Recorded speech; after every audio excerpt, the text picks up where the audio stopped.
J'ai pris l'exemple de trois opposants. J'ai commencé par Martin Fayulu. Je dis, mais il n'a jamais reconnu les résultats des dernières élections. Comment est-ce qu'il acceptera ma main tendue? Moïse Katumbi était prêt à faire la même chose. Il avait même fait la même chose, mais grâce évidemment à la pression des siens, il a accepté qu'il rentre dans les institutions, mais lui reste borderline. Joseph Kabila, n'en parlons pas. Lui, il a carrément boycotté les élections et prépare une insurrection parce que l'AFC, c'est lui. Je sais qui est derrière. C'est pas ma tête qu'il cherche, il cherche la tête du chef de l'État.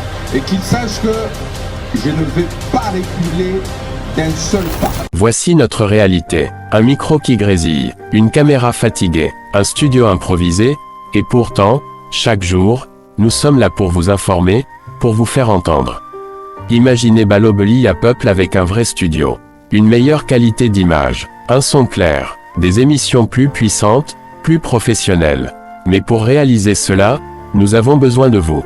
À vous, chers abonnés de la diaspora, que vous soyez au Canada, en France, en Belgique, aux États-Unis. 5 $, juste 5 $ peut faire une grande différence. 5 $, c'est ce qu'il nous faut pour avancer, ensemble. Imaginez ce que ce studio représentera pour nos jeunes, pour nos enfants, pour nos voix souvent oubliées. Ce n'est pas juste un studio, c'est un outil pour bâtir l'avenir. Plus grand que 5 $, un impact. Soutenez Balobeli à Peuple, faites votre don dès aujourd'hui.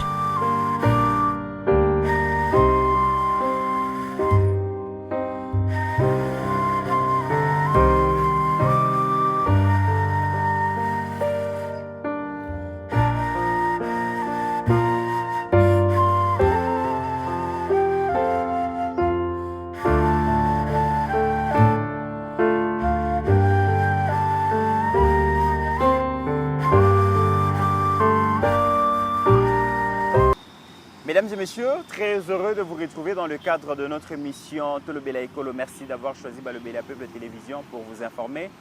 Merci na geste de cœur au Bozo Sala. Vous avez vraiment décidé de doter Balobeli à Peuple Télévision na studio ya Malonga où vous allez meubler et vous allez équiper et Bozo Sala yango. Alors Tolobaki qui est pour que rapidement tu instaurer au Tobengaka mystique et fourmi. Donc, ceux qui te le disent, Moutignon soit payé ça 100 $, 200 $, pour que les gens montant aux autres, ils ont la moins passé. Tu estimes que le coût de les lobos est 62 000 abonnés à la chaîne. Ceux qui te le disent, qui sont abonnés, comme ne serait-ce que 5 $. Je pense que nous allons partir très vite avec cette opération. Et dans le mbango, qui ça va moyen pour permettre à studio à Malonga. Alors, merci déjà. Na ba nyonso oyo ba kopé ça ba 5 $ na bango. Imaginez ceux qui bopé si 10 personnes toi na 50 $, 100 personnes toza bongo na 500 $, 1000 personnes toi na 5000 $. Alors qu'en réalité pour tout ça les locaux vraiment yo sengeli tozo avoisiner ba 10 000 $ et na yebi que malembe ceux qui mutu na mutu apesi 5 $, ça va arriver et je vois déjà combien en bozo c'est bousculé pour na kopé ça yango. Merci Nabino. Vraiment, ceux qui sont abonnés à Balobeli à Peuple Télévision, ça la fière, parmi Batu Oyo, Bakopé Sabiso Studio. Merci Nabino. Aujourd'hui, je me retrouve encore sur ce plateau avec mon amboka Patrick Sahel. On a beaucoup plus analyste indépendant. Et le monde Patrick Sahel, mesdames et messieurs, nous allons parler de la perquisition en cours.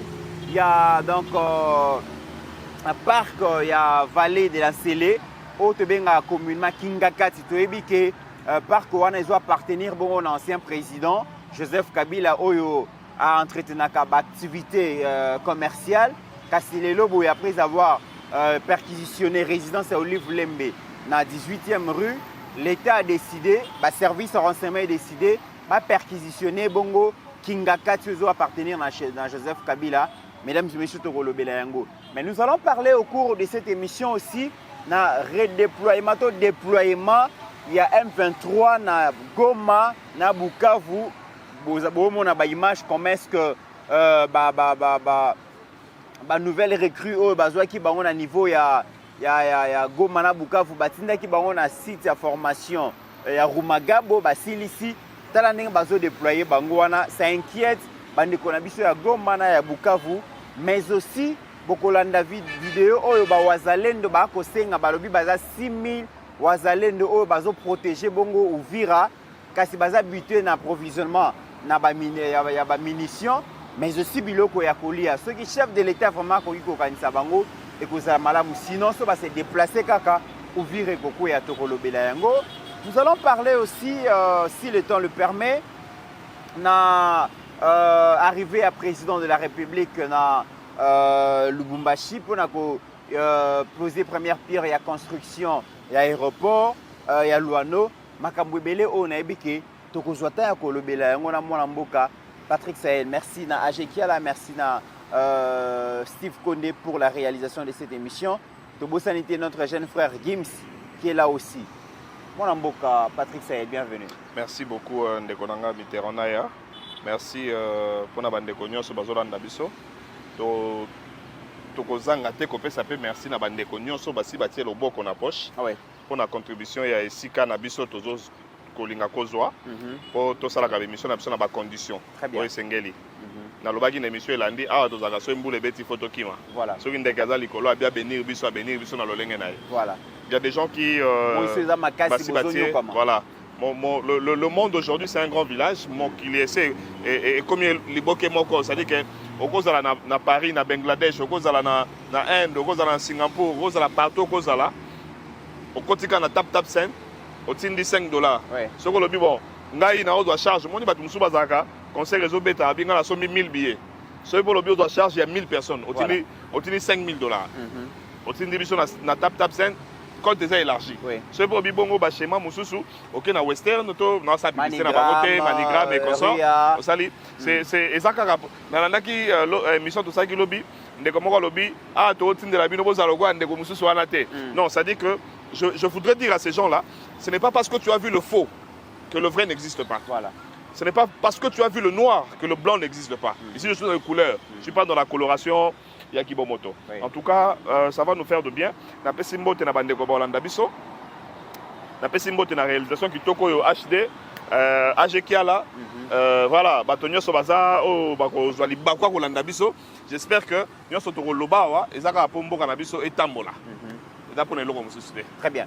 Alors, question liboso to yoka kitolobela ki likambo ya perquisition ya l'une des résidences ya ancienne première dame Olive Lembe Kabila, Lelo Toyoki conseillère en communication et Olive Lembe chez Missi donc à l'obéque Kingakati bazwaki document officiel bazwaki document officiel il y a renseignement que bagoya ko perquisitionner bongo vallée de l'Ancelote benga Kingakati. Est-ce que l'heure est arrivée où Kabila Sengeli a regretté le fait qu'il a rompu le silence et qui commence à parler parce que ça fait 6 ans Kabila Bandai Kolobali suscité, Kabila Zalaki taiseux et rien ne lui est arrivé. Toyoka ni moi si Nazaki inquiété. Mais au moment où Kabila a décidé finalement de rompre le silence et prendre la parole pour essayer de donner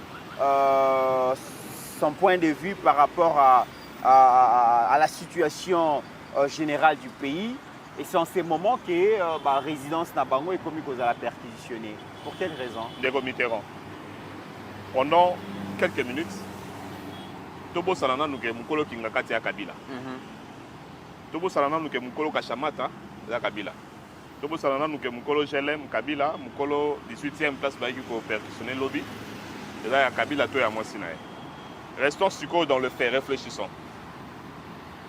Tozo luka terroriste. Tozo luka motoyo asali lisanga bazo boma na mboka na biso. Lisanga na ba Rwandais pour ba boma ba compatriotes ba congolais. Siko au service national renseignement. Balobinde zaboye na 16h photo perquisitionner ndaku na ye. Siko information comme panende. Parce que ce qu'il faut faire, c'est la perquisition. Nanda kunayo. Il faut oyer battre, on a qu'à liboso. Il faut oyer battre, baye, malamoko surtout qui, police a ça encerclé, unité d'élite a encerclé déjà, bah drone et mati, c'est comme ça la perquisition. Quand on lukato yeba, qu'est-ce que tu caches? Ndenge basala qui perquisition na Castello. Ndenge basala qui perquisition na ndaku ya Corneille nanga yo na church. C'est-à-dire que na insu ya batu wana perquisition musala ngweza nini? Toye ko luka ba élément. Oye ko prouver biso culpabilité na bino. Oye ko prouver biso que vous êtes avec les traîtres. Oye ko prouver biso que soit bo bomba kamanduki awa, bolingi bo mettre Kinshasa à feu. Ce qui faut toya osala eloko ya bongo.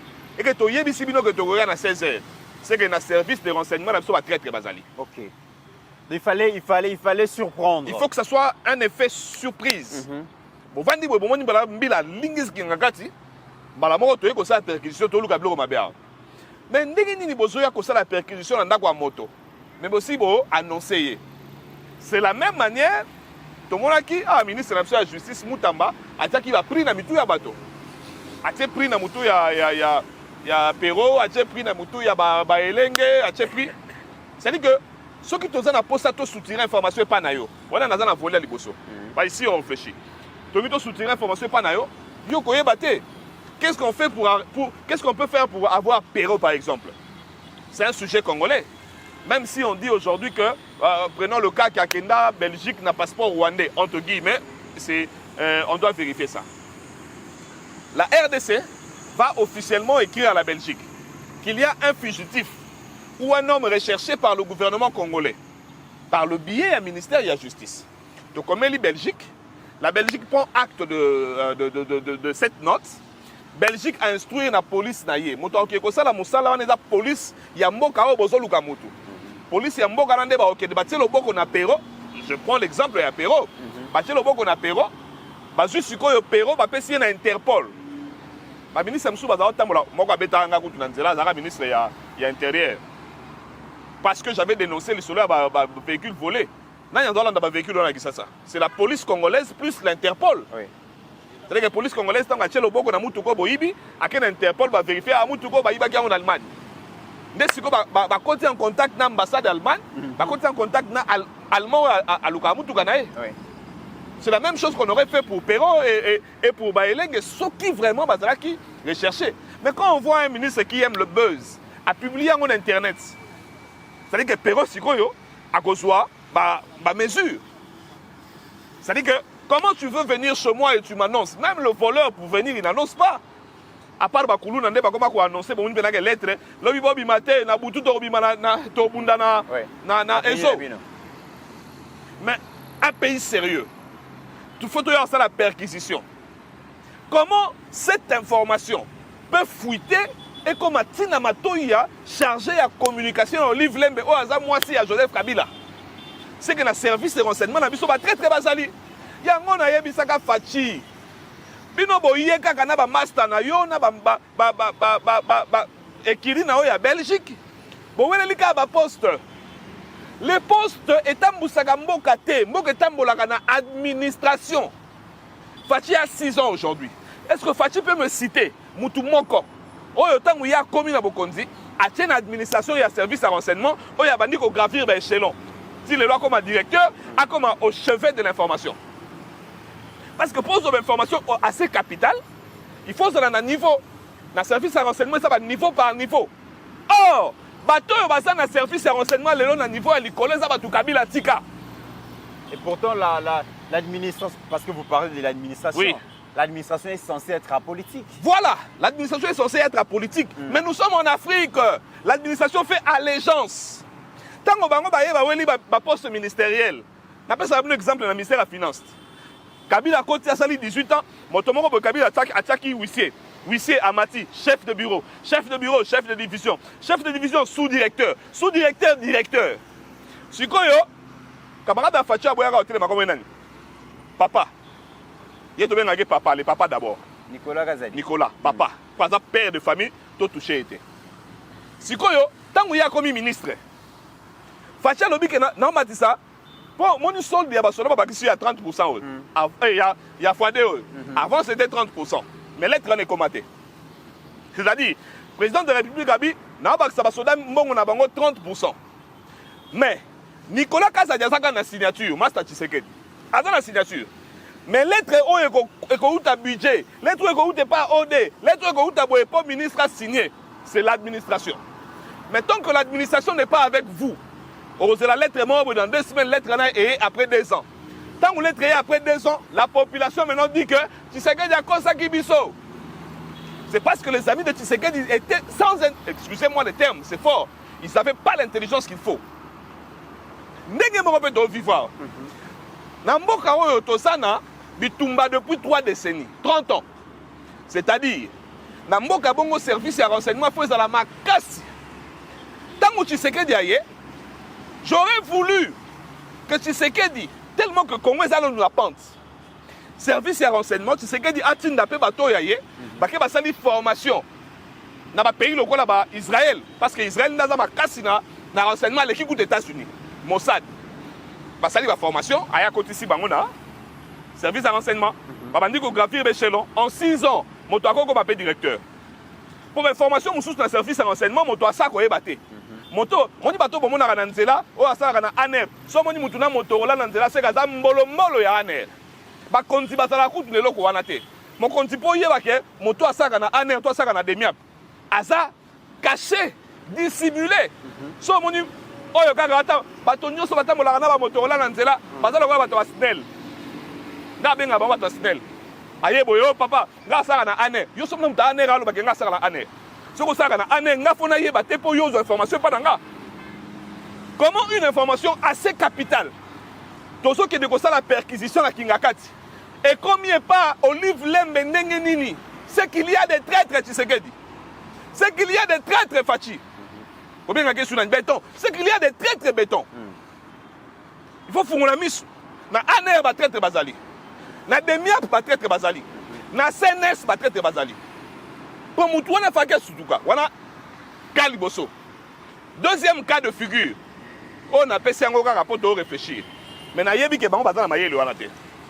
on peut aussi annoncer que dans un pays sérieux, pays où bazakana satellite, bisous dans satellite terre, oui bien.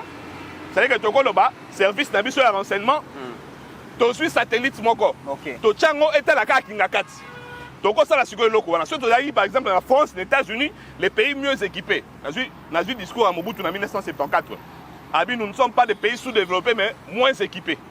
Si on était un pays équipé, qu'est-ce qu'on allait faire?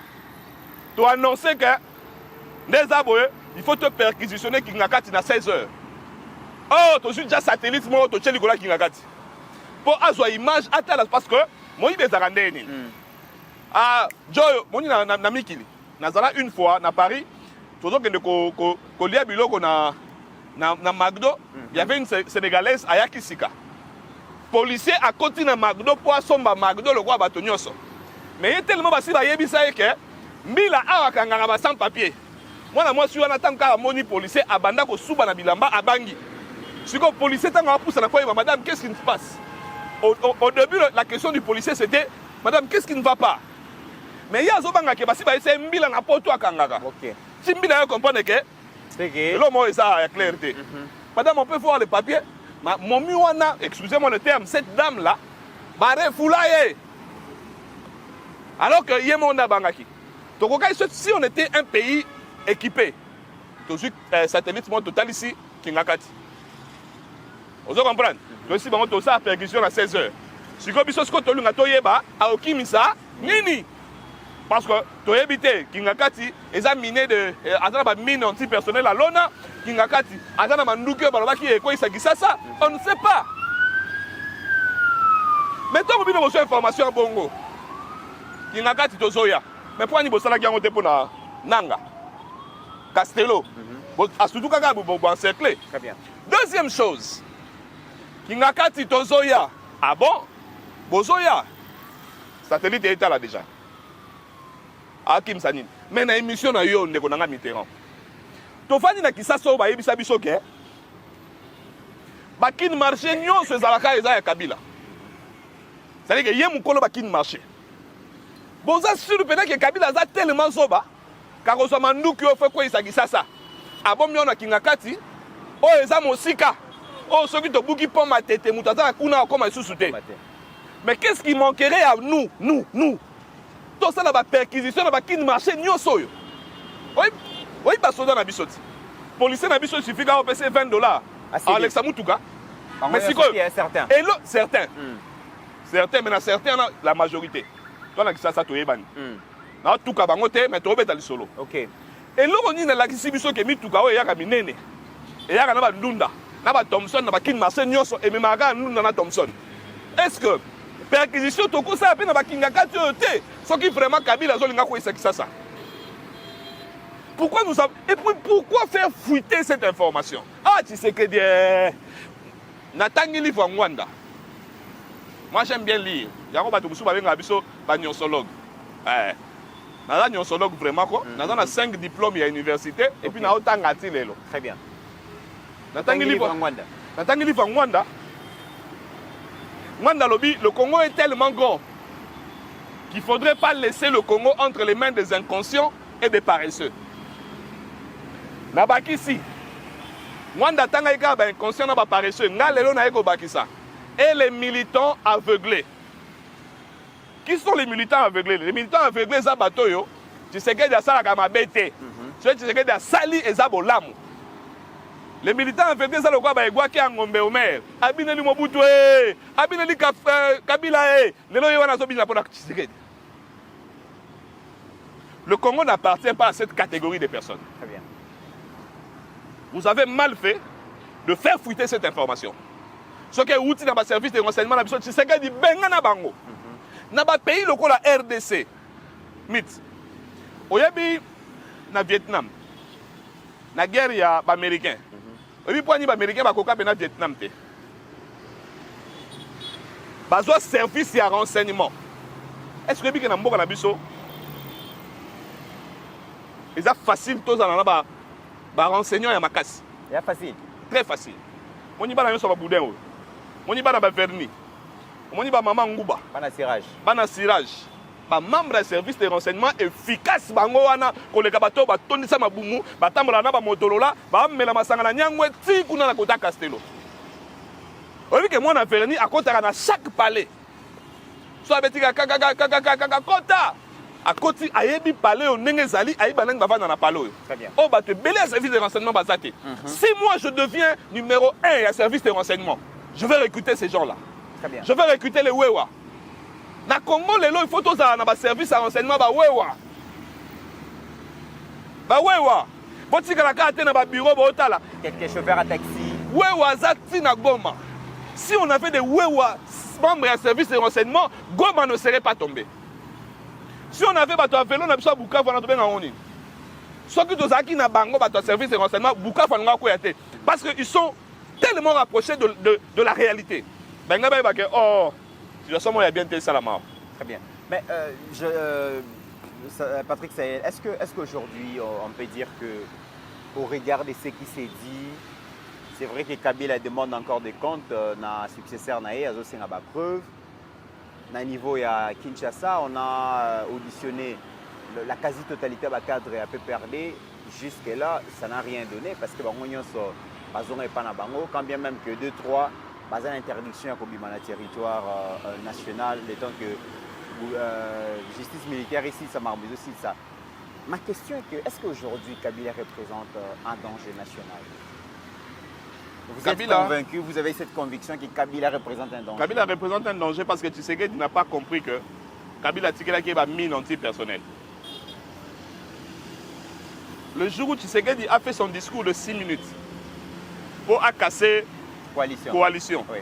Il fallait qu'il pas casser chez Okitoum. Il fallait qu'il ait cassé Kamere. Il fallait qu'il ait cassé Bahati. Il fallait qu'il ait cassé Fifi Masuka. Il fallait qu'il ait cassé Kiabula. Toutes les personnes qui sont venues du régime de Kabila Tshisekedi devraient s'en parce que ces gens-là, Kabila soit de rien à héros. C'est-à-dire que de zéro à héros. Cheikh Kitoum Naouti Kosa interview. Qu'est-ce qu'il a dit? Cheikh Kitoum Naouti, nous devons négocier.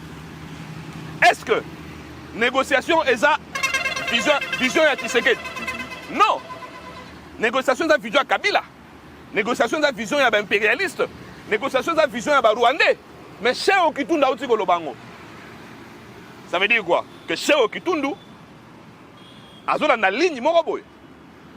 Tshisekedi n'a pas su, quand vraiment il a voulu se séparer de ce genre, aujourd'hui, les hommes forts au Congo, c'est quoi? C'est les kabylistes, non? Même ceux qui sont autour de Tshisekedi, ce sont des kabylistes. Kamere, kabylistes. Bahati, kabylistes. Sama. Sama, kabylistes. Parce que quand je mets kabylistes et Katumbi, c'est la même chose. Et les personnes de l'UDPS, Bato ya Tshisekedi, Bato Baluta 37 ans, ils sont où?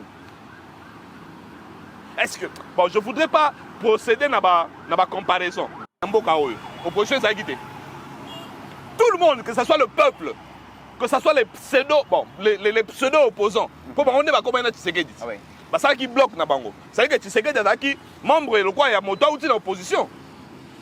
C'est-à-dire qu'en vrai, la véritable opposition n'existait pas. Il y avait un vide dans le niveau opposition. On a vu parce même que l'UDPS qui était au pouvoir et à l'opposition. Voilà. Parce que Tshisekedi, na Kabila, comment il y a une coalition. Oui.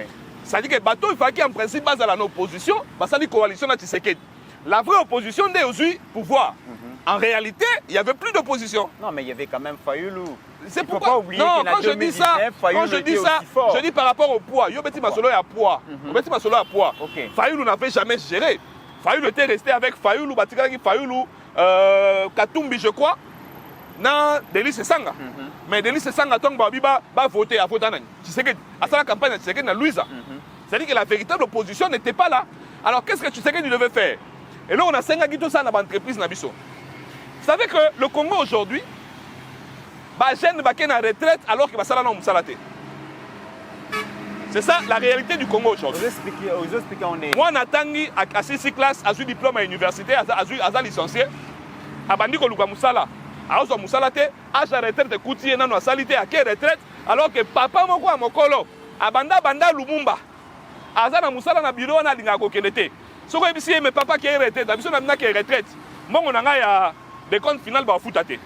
C'est la même chose que Tshisekedi devait faire. Tant que ça la coalition à Kabila, opposition est implémentée. Opposition est pétée, opposition est sérieux. Qu'est-ce qu'il devait faire? Azuba Tatawana. Et là on a 5 à la bango. National comme ministre de la fonction publique un jour. Kinshasa est habité à 12%. 88% de Kinshasa est inhabité. Donc on a mis Lemba, Matete, Limete, Tchangou et consort. Bandaga Ntsele, Ti Menka Odumi, Polele na Polele. Ma belle est l'État. Na ministre de la fonction publique. Je fais quoi? Je dis à ses papas là, papa, yo, vu que na o sali na RDC. Donc on a fait des comptes finales pour Mboka, mon exaté. Mais tu peux si yo, ma belle étendue à 50 sur 50. Tu peux si yo $20 000. Pour ça, tu peux calculer mon on a fait foutre à 600 000. Mais tu peux si yo 20 000 50 000. Ma belle est à 20 000 en tonga. Papa na oboya. C'est-à-dire que papa a un petit espace maintenant pour les jeunes. Qui ça va jeunes comme na winner, Paris foot, billard, moi si, Kolangwa, Alali. À 6 classes, toi vous avez 6 classes, qui ça comment là-bas, un chômeur de plus.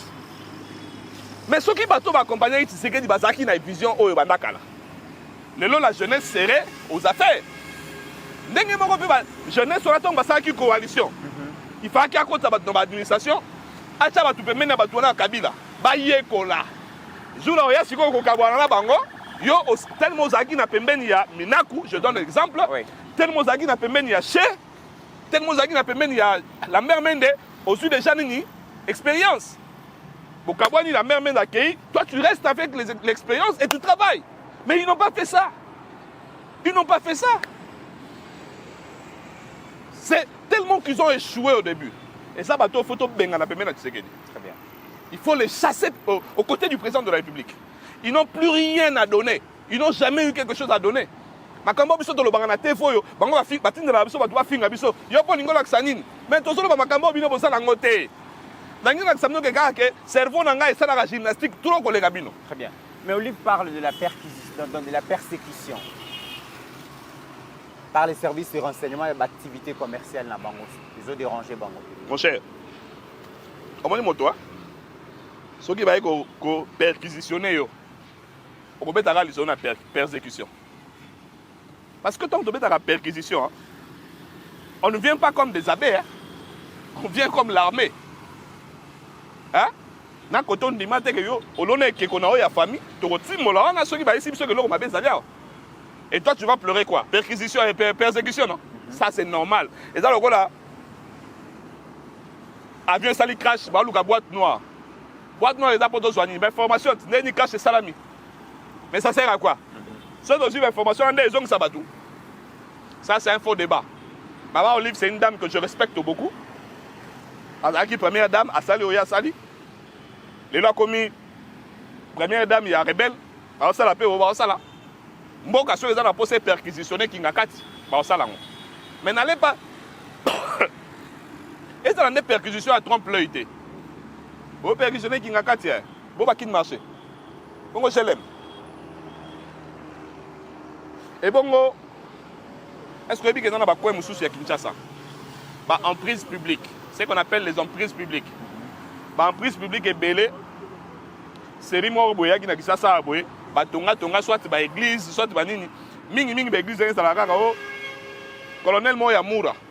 Ndaza pasteur à église o. Colonel Moko boya nini.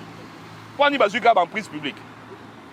Qu'est-ce qui se cache dans ces églises là? Ce que vous avez dit dans le service de renseignement ya malonga. Excusez-moi, là, tout cabinet te bois batunanga la ningarabino. Fallait pas qu'il y ait une prise publique. Mais nini, dans les cas de TV, la banda armée, na monga fula banda armée. Si les cas communes, en prise publique, nous sort. Batonga l'église, ba généraux basonga bandaku. Nini boson bandaku kaka na bala parce que entre Macadam na place balaba les acquis, il y avait au moins 15 mètres. Ba na 15 mètres na batongi bandaku, ba église. Vous cachez quoi là-bas? Parce que ce qu'il ne faut pas quoi, c'est que ça sera dans la principale. Ils ont caché quoi? Service de renseignement depuis Patrick Saïla à Zagio Lobabo Salanine. Et l'autre côté, c'est-à-dire que Kabila a monté un zoba moro boyeke, attends la mandouki na Kingakati, boye bise que Torian a 16 ans, a tiré mandouki en rapport binombo ya ozwa. Tu sais qu'elle dit, on te ment, Félix. Il y a qui noie, t'es là. On a qui noie. Félix a qui noie. Qu'est-ce qui se passe? Hein, tout ça, Ndéni. Très bien. Ah, Tikako, oh, non, non, non. T'as bateau à Saranabiso. C'est bon, normal dans le pays, là, moi, ça, Kabila, ça, il y a Schengen à 16h. De 8h à 16h à 5h. Alamba Foufou. Avant de c'est la binois. Ah, oui, on t'a Mandouk. Le Founou, pourquoi ça bisoté? Très bien. Alors, aux hommes, on a une image de Ajeki à la Zola Kissa. D'autres, Koyoka. FRDC na wazalendo baningisa Goma Bukavu kuna ba wazalendo banda bafanda na Uvira M23 koza Uvira te mais M23 bazo s'est renforcé ba recruter qui ba jeune par la force ba tindi ba on a centre na ba on les formations à Rumagabo ba silisi formation tala ndenge bazo déployer bango sur terrain tala vraiment colonne wana s'inquiète bande ko na biso à Bukavu ba s'inquiète bande ko na biso à Goma. Et au-delà de l'inquiétude, il y a un sérieux problème. Chaque jour, on tue à Goma. Chaque jour, on tue à Bukavu. Les gens n'arrivent plus à se remettre dans l'activité normative dans Bango, les activités commerciales. Donc ils ont fonctionné au ralenti parce que l'ennemi tue, l'ennemi viole, l'ennemi pille. Et en compte des jours, Bunagana, c'est depuis 2022.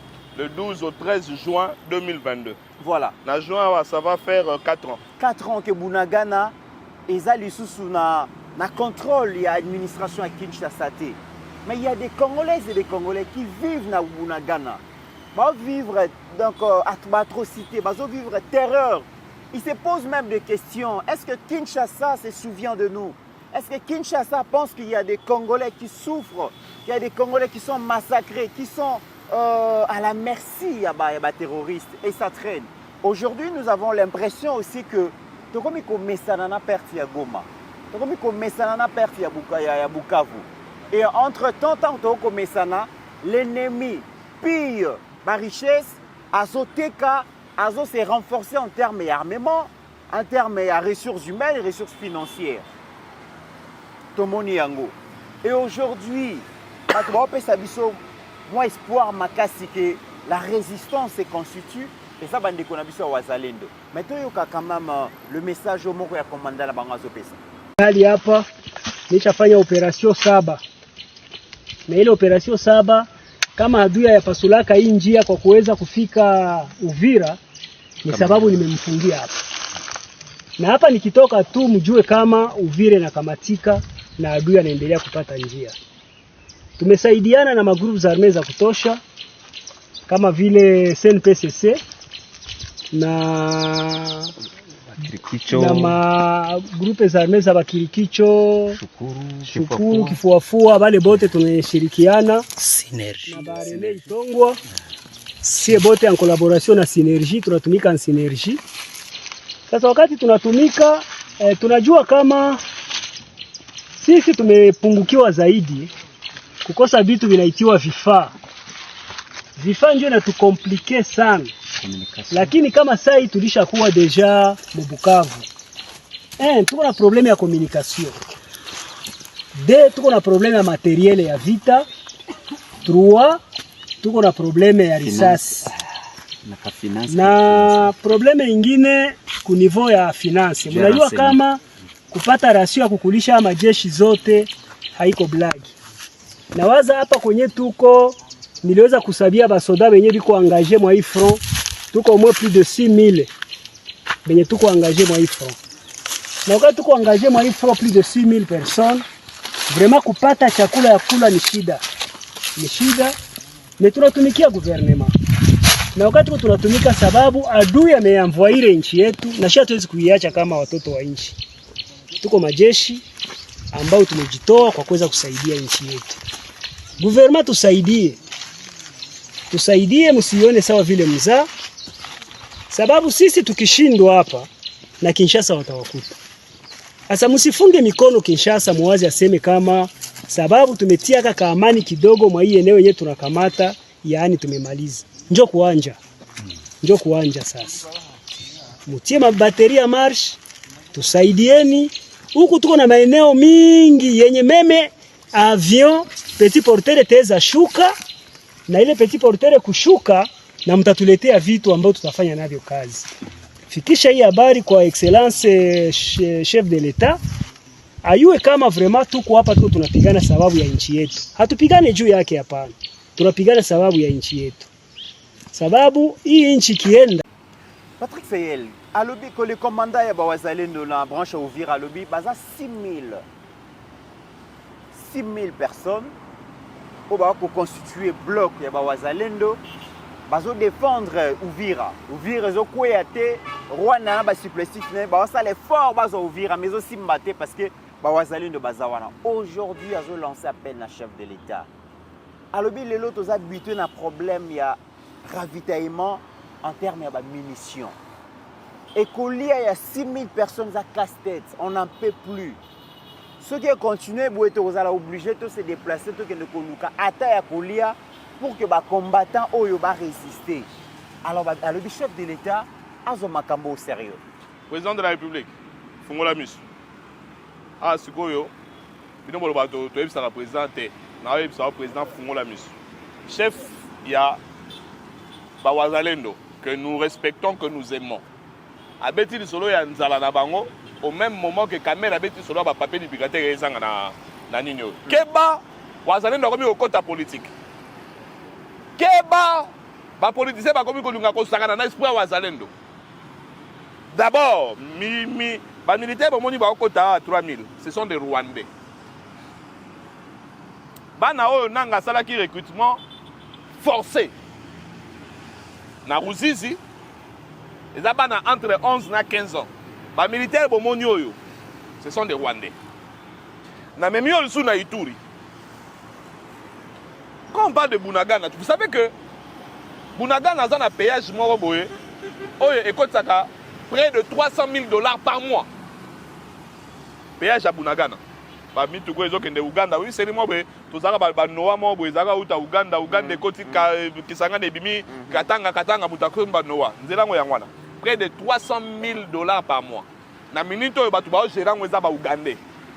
ba Ougandais baza ennemi na biso. Ezo yoka tozo. Yako. Si tu retires comme ça émission. Les Ougandais sont nos ennemis. Kotalaka tweet il y a général Moz et puis tu comprends? Ça veut dire que c'est eux maintenant qui gèrent le péage de Bunagana. 4 ans. Ça veut dire que sont aux 300 000 $ par mois. Fois 12 mois. Fois 4 ans. Fois 4 ans. Ça veut dire que biso toto nindisa Ouganda. Ne serait-ce que kakana péage. Sans compter si koyo tant bakotaka na ba kadeko et comme ça. Ba oui ba minéré, ba geteka. Nous devons savoir que nous avons beaucoup de choses à offrir. Même pour négocier, il faut que tu aies biloko na biso na mesa. Tu as na maloba te. Oh, vous voyez le Rwanda dessus, l'Ouganda dessus. Te, tu as na maloba, l'Ouganda dessus, mais tu présentes pas sous or. Tu présentes pas biloko ba lukaka, ba oyo ba mindele ona ba lukaka. Parce que c'est eux qui entretiennent cette guerre. Wazalendo de loi comme Goloba, tu as na perte ya ration. Voilà. C'est politique. Monsieur le Président Tshisekedi, c'est le moment de bien parler avec les Wazalendo qui sont à Ouvira. Je ne parle pas de tous les Wazalendo. Les Wazalendo à Ouvira, c'est le moment de parler avec eux. Ce qui est solo, oyo, général, wana lobby qui va corrompre qui na 8 millions. Et ça est solo, yeba ke batwana ba corrompre ga général te ba msube ba luka bat mususu. Alors bon luka chef ba Wazalendo na bo solane bien. Est-ce que batwana ba si ba cheo lito ité? Pour tuer dans solo nzala, et ça le go zo funda ke, so ki lobby bo ekweyawa. Et ça, la munition, c'est ça la réalité. C'est le message qu'il a voulu faire passer. C'est-à-dire que ceux qui lobby, faites très attention, monsieur. Les Braziliens sont patriotes. Restez patriotes. Soda bundagate pour passer Kwanga. Soda bundaga pour na écolo. On doit être clair. Natanga musée tout ça, il n'a pas de tokokufa pona écolo. Tokokufa poto zimbongote. Ça dit qu'attention, bateau basa ce qu'on a, il y a un service à renseignement. Non mais Patrick Sahel quand même baza, il ne demande pas salaire, mais il demande moyens. Je parle des rations et munitions. Moi je parle pas de salaire. Oui, pour défendre la République. Oui, ça dit qu'il faut total on a 2 volets. Pourquoi dans le moment où Bobimisi est bonne ration, bonne munition? Je ne parle pas de tout à Zalendo. Je parle de ceux qui sont à Ouvira. Oui. Zone mort très stratégique. Très stratégique. Alors, il est temps de se la bango bien. Bon, l'Ouganine, ration, il y a un besoin. Pour que tel lobby ait Ouvira tomber, parce que les militaires, ils ont une ration, ils ont une munition. Donc, ça c'est le plus stratégique pour moi, ça c'est acquitté. Très bien. À qui profite le cessez-le-feu? D'abord, le cessez-le-feu va profiter à la population. Donc, il y a une politique. Parce que, dans mon bétou, il y a ce qu'on appelle les dommages collatéraux. Ou les dommages collatéraux, si tu veux. Population au Koufa, population au TKT, population au Bimate. Maintenant, les bosso, oyo, elo, kwana, obi, à qui profite? À T. Là, ça profite à la population pour qui la population a vaqué dans l'occupation. Oui. Mais, le cessez-le-feu va profiter aussi na bateau bakangi ba zone wana ba ça business na bango obi nani ba na est et ils s'organisent, ils vont s'organiser talande ba rwandais ba koti kolon na bomoni lo tambola ce sont les militaires rwandais. Nous avons des gens à Goma et ça quand pour protéger bango ndé ba voice to na ba téléphone auto publier ba vidéo to na ba téléphone to bimisa te parce que bimisi vidéo ba mona pena que oh ezanda ko eza kota ninyo parce que c'est comme ça que Nanga et ces Rwandais vont procéder. Mais nous avons des vidéos au moment opportun. La vidéo est une Nanga la CPI. Il se passe des atrocités là-bas que tu ne peux pas imaginer. Ça profite maintenant à eux. Ceux qui me continuent en Boga, Rwanda, côté Gisenye, Nagoma, côté minéré. Au pays à l'aéroport, avion et MONUSCO a tombé l'avion avec les États-Unis, Rwanda, Ouganda, et profiter de la commerce d'Abango. Mais le peuple n'a souffert. Tu dois sur les boquetés, tu dois sur les logos côté. Mais les logos, il y a plusieurs tentatives, il y a résolution de problème. On a un pacte social de paix dans Bazali, à Nairobi, na Luanda, et Luanda comme Lomé.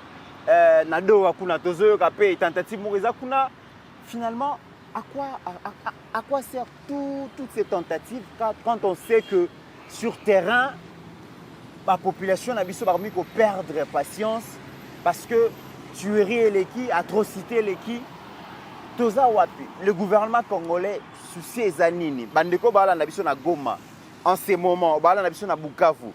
Qu'est-ce que le gouvernement est en train de faire maintenant pour que dans un bref délai, résoudre le problème au Tozanango? Est-ce que le gouvernement opte pour la négociation et il faut accélérer pour négocier? Est-ce que le gouvernement opte pour l'option militaire et il faut déclencher maintenant le combat pour récupérer tous ces territoires? Ou finalement, que dire à tous ces gens-là? Réponse dans les autres tambola, on quelque part, on a Doha. Vous comprenez? Monsieur le Président Félix Antoine Tshisekedi, vous n'avez pas un bon ministre de la Culture et Art. Benganaï. Comment on a dit? Comment on va piètre? On a dit comment on va. Benganaï. Oui, mais il y a des cas makasi génocide à Rwanda. Moi, je suis mouké comme les aïe Corneille. Aya na lisolo lokuta keye kutuboye azaki na Rwanda baboma papa na ena mama na bandeko. Akenda na Canada ayeba banze moment oboye des albums Simba. Ateka génocide rwandais. Siko soki ministre onda wa komona bango ministre na bino ya comment nani? Ya culture ya. Azaki na ba boulot Patrick Sahel azalango. Qu'est-ce qu'on allait faire? Kofi Yaranan. Wera Yaka, JB Yaka, Fere Yaka, Fali Yaka, Fabrigas. Mutunanga déplique.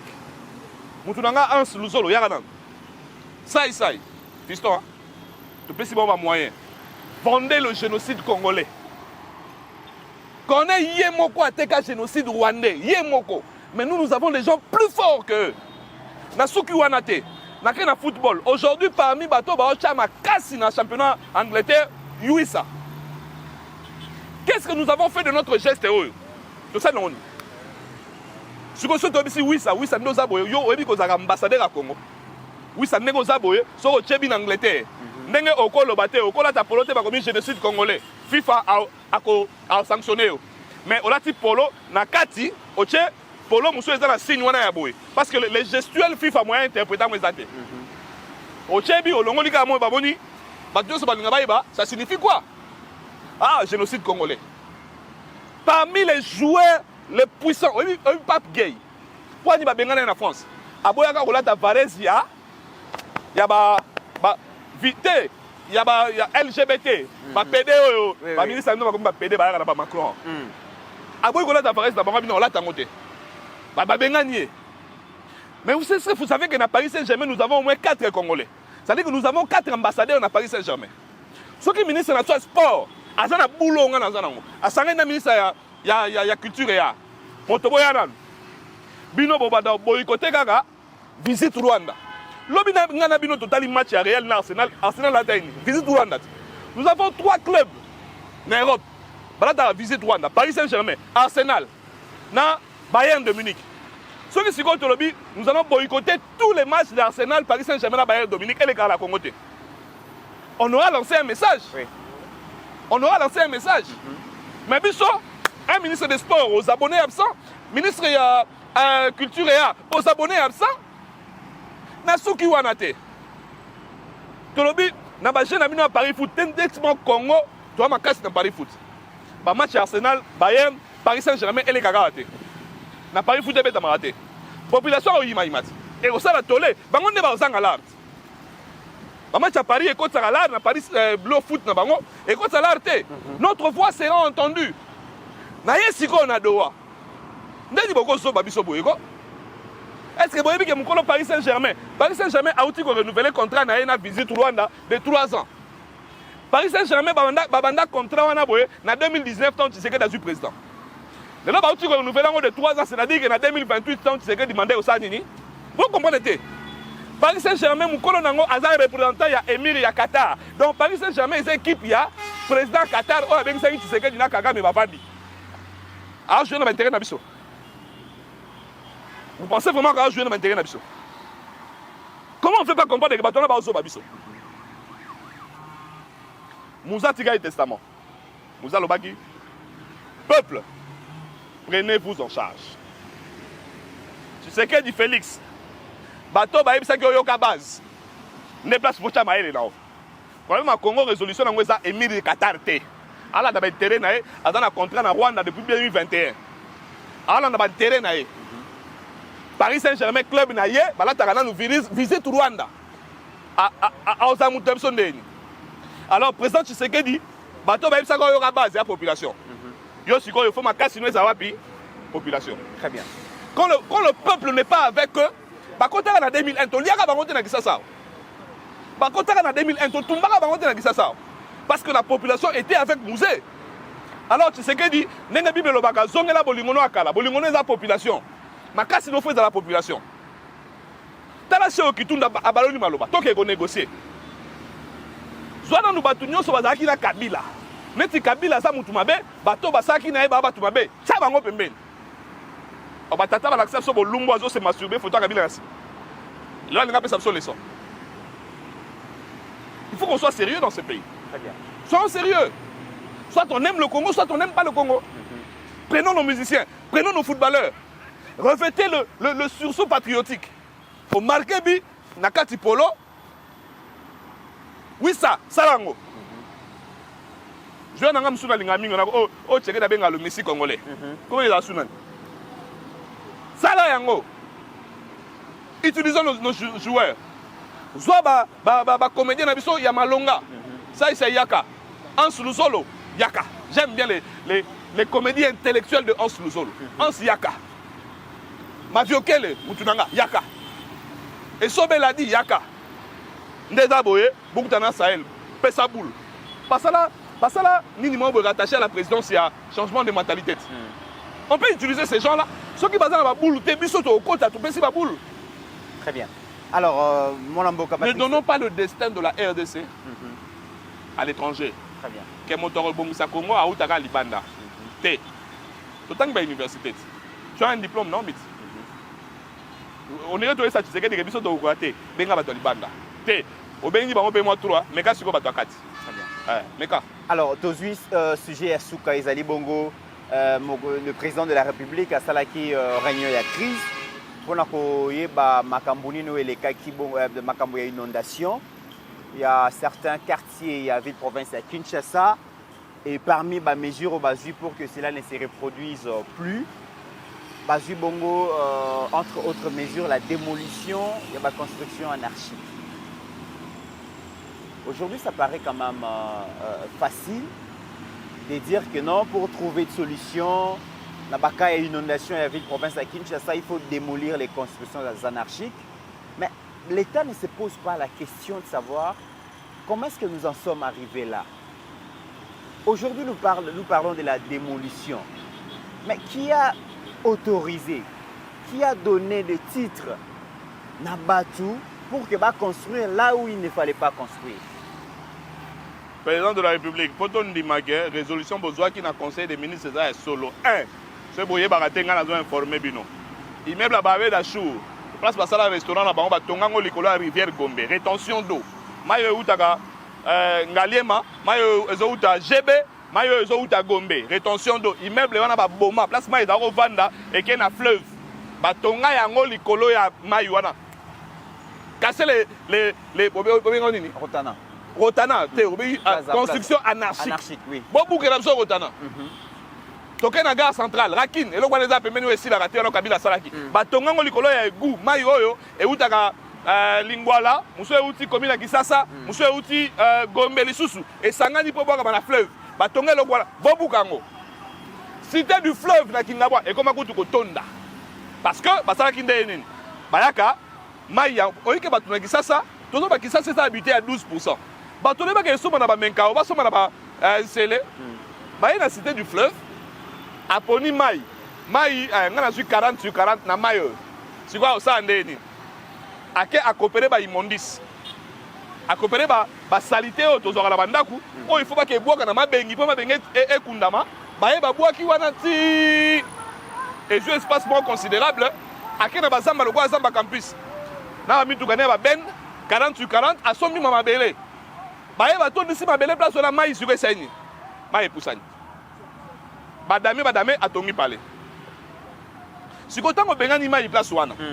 Mai siko azongi boy. So mbule beti, il faut la pression. C'était fait et zinda. Soko kena GB côté hôtel Bandumba oyo, bolimbisanga. Nga za mona kini. Hôtel les arrangés, les femmes qui vendent le charme habitent trop. Diplomate. Ce qu'on dit diplomate, on dit que le roi est Gitambo. Autant na gauche. Ministre Nabino Moro Boasa, Azaki Kalaming était à Oboé. Ateka, Bassi dans un cercle en haut. Ateka rivière Gombe les gars, quelle est les rivières, quelle est les gars. Sikoyo, Tamba Tonga Bandaku place Wana. Débit à Mboula, tant que tout à tol, Nandaku à 3 mètres, Maïwane Ozonga Bandal. Attendez-vous à ce que Bandal lobby, Bateral Manuana, Bandal Nyon Soana Ekosinda. Commencez là-bas. La construction anarchique, Nabino, boya monde la ka, maman qui s'est souté, maman l'embate, maman ya li voulute, maman te. Boba dans la place d'Aïbsi Bino. Bobanda. Et c'est pas que Bolloré. Il n'y a pas tonga construction anarchique. Permet la bralima. Bon, bateau va où t'as rendu là poids lourd. Moi, la soie est bête, maïmon, bon, on a réseau, mais belé la bralima, boye gena. Si tout le monde a un côté, on a boye, et tonda. Commencez là-bas. Mais bango baya monde la ga maman moko boye asombaki na salon 8 ou 20 té. Bobuka ya beda chou atongi likolo ya rivière. D'ailleurs du papa na bango nda bomisa général Lamba. Bolim sanga. Bolim sanga. Bolim sanga. Oh tolo ba ma Congo. Très bien. Ah on fait tolo ba vérité. Voilà. Aussi ici Congo na aussi ça. Congo na aussi. Yo posé la question. Congo ici là. Mesdames et messieurs, vous avez compris, c'est Patrick Sayel, l'analyste indépendant. Il garde son autonomie, son indépendance d'esprit et il a évoqué, il a répondu à tous les sujets, à toutes les questions qu'on avait proposées, comme vous le savez. Et Tokomi Nasuka émission, on a évité ce Patrick Sayel à la question. Kamere démissionné, Kamere, Kende na malembe papa tolingako mingi. Tosi topesi yo nyonso topesi yo ya mosuni na ya molimo neti bapapier eza te occasion ya bien yango okei na opesi ya mosuni na ya molimo ya mosuni eza nini occasion de braza ya mosuni eza nini occasion de braza occasion de braza eza nini oh occasion de braza eza nini oh sika bana nanga ba mike bato na bazaka ayebisa yo longola kashine lobi okufi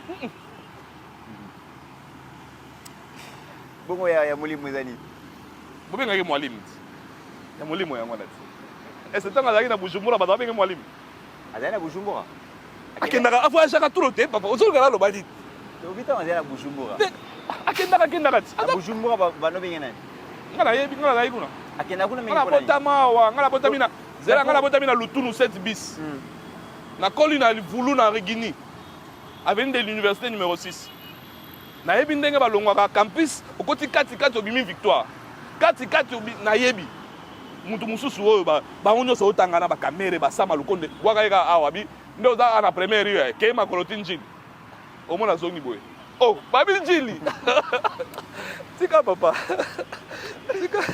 Mesdames et messieurs, nous sommes arrivés à la fin de cette émission. Merci à vous, merci à Patrick Sayel, merci à HD, merci à AG qui est là. Et n'oubliez jamais que nous avons déjà lancé la sommation de A. Cette campagne, il y a une contribution mystique, il y a fourmi. $5, c'est vrai que vous avez ça, mais vous avez mouké. Vous avez $5 pour te dire que vous avez au moins 60 000. Ceux qui vraiment ont ce pays, vous avez une caméra, il y a Kanda.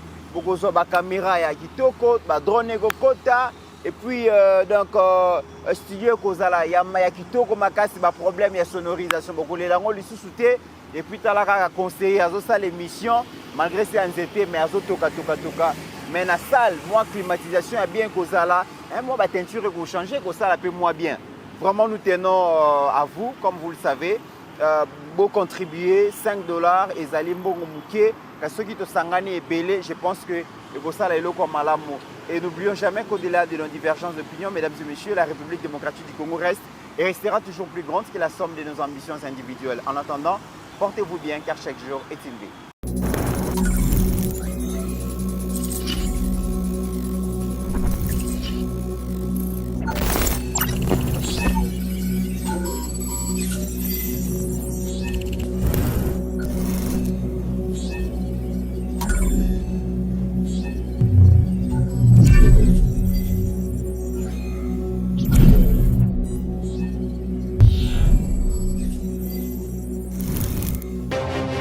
J'ai pris l'exemple de trois opposants. J'ai commencé par Martin Fayoulou. Je dis, mais il n'a jamais reconnu les résultats des dernières élections. Comment est-ce qu'il acceptera ma main tendue? Moïse Katumbi était prêt à faire la même chose. Il avait même fait la même chose, mais grâce évidemment à la pression des siens, il a accepté qu'il rentre dans les institutions, mais lui reste borderline. Joseph Kabila, n'en parlons pas. Lui, il a carrément boycotté les élections et prépare une insurrection parce que l'AFC, c'est lui. Je sais qui est derrière. C'est pas ma tête qu'il cherche, il cherche la tête du chef de l'État. Et qu'il sache que je ne vais pas reculer d'un seul pas. Voici notre réalité. Un micro qui grésille, une caméra fatiguée, un studio improvisé, et pourtant, chaque jour, nous sommes là pour vous informer, pour vous faire entendre. Imaginez Balobelia Peuple avec un vrai studio.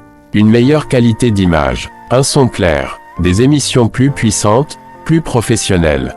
Mais pour réaliser cela, nous avons besoin de vous.